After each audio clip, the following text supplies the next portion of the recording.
listening to Not So Live from Asteroid G, saying Klaatu Verada Nick. I'm your host, Mike Finkelstein.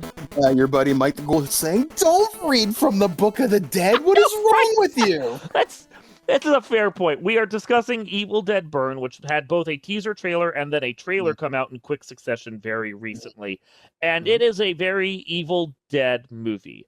And it's funny to discuss this right after we discussed Resident Evil's new trailer, because that one we got on for the fact that it uses the name without using much of the lore. And then it occurs to me that all you got to do for Evil Dead is throw in a book and some Deadites, and suddenly you've got an Evil Dead movie. And it doesn't even matter if it pays attention to anything that happened before. There's a double standard there, and I feel okay with it. The thing with that is, like, the Deadites from Evil Dead, the way they are, they have this vibe to them that just play across many kinds of movie feels. Like, very Resident different Evil movies, feels, too. Yeah, Resident Evil feels a certain way. Yeah, it does. It does. And it's the thing of the movies set up with Sam Raimi in directing never really figured out their tone. They went from gross out splat stick horror to more comedic horror to just straight comedy, fantasy, action. And then we got like the Evil Dead reboot from 2013 that was really disgusting horror. Like that was a painful movie to watch at times. Then you got Ash versus Evil Dead, which was another comedic horror camp thing, followed up by Evil Dead Rise, which was kind of somewhere in the middle. Like the franchise has no specific identity, and it's kind of what I love about it. Yeah, it's hard to fuck up when you do that, right? Yeah. Like you can just throw in a Deadite in a book and then make something painfully horrifying, but you can do comedy, you can do real horror. Evil Dead Rise, in my opinion, is the current platonic ideal for an Evil Dead movie, because it did all of it. It wavered between straight horror to comedic, and it just kind of like did whatever it wanted, and it was a great time.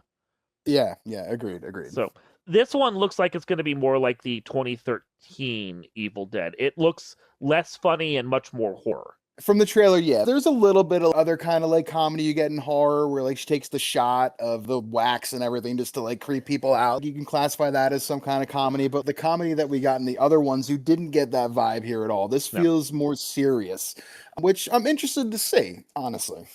It's different. Different director, different writer, different concept. I'm not opposed to any of it, bear in mind. We don't really see a lot of it besides a family is in a house and they're trying to figure out the drama in their family, and then Deadites show up after someone reads from a book. Like, it's the most bare bones Evil Dead concept you can get, and that's exactly what it needs to be. You nailed it on the head. Stop reading from the book, people. If you find a creepy book, please stop reading it. And they reference that even in the trailer. Like, Grandpa said not to read from the Book of the Dead. Like, you were warned!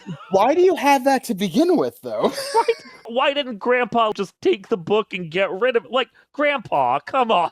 Yeah. Grandpa told us not to read from the book and then just left it there for us to read. Like, what the fuck? Grandpa should have told us to bury the book with him and never look at it again, you know? Yeah. I don't know. He told me to go play in traffic, and I listened, I guess. I don't know. I got you this time. You did. I got you this time. That was good. That is accurate in that respect. Yeah. It does raise the question of how many of these fucking books are out there. It was supposed to be just one evil book from ancient Sumeria, and now we've got a whole library of them. Did they just keep printing these things over time? The Gutenberg printing press came out, and they're like, you know what we should make? Books bound in flesh, you know? Yeah. More of these. You know, papyrus is expensive. Slaves are not. Good God, man. I'm just saying, there's a lot of these books flying around. Now, of course, we have to acknowledge the fact that none of these movies say they're in any kind of continuity. I mean, even the original Evil Dead trilogy has only a loose continuity that it keeps rebooting every time it goes to the next one. We don't need to pretend that any of these have a continuity and that Evil Dead Burn is related to Evil Dead Rise in any respect. Who cares how many books there are? As far as each movie is concerned, there's only the one. It's just, it's funny because these people keep doing this.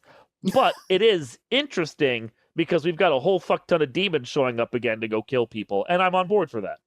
I am. They don't give you a whole lot in this, but like you definitely feel like something's already fucked up with the family. You hear the mother or the grandmother talking about something, and they kind of give away a little bit of the kills here and there. Even that, like when she walks in and she takes the seat out of her neck, like that was pretty messed up. That was gross. Pretty gross. I liked it. Yeah, I'm here for it. The original movies didn't really have much in the way of plot. People went to a cabin, then it got attacked by demons. And then people are still at the cabin, and they get attacked by demons. Army of Darkness has the most plot, and it's also in some ways the least Evil Dead of all of them, honestly. Yeah. But then, like, the later ones added a little bit of plot to try and explain why the people are at the cabin or why the people are in an apartment building. But plot is insubstantial when it comes to an Evil Dead movie. At a certain point, Deadites show up, and who cares what the story was up to that point? Now we just have to survive some monsters while we get various gross out scenes.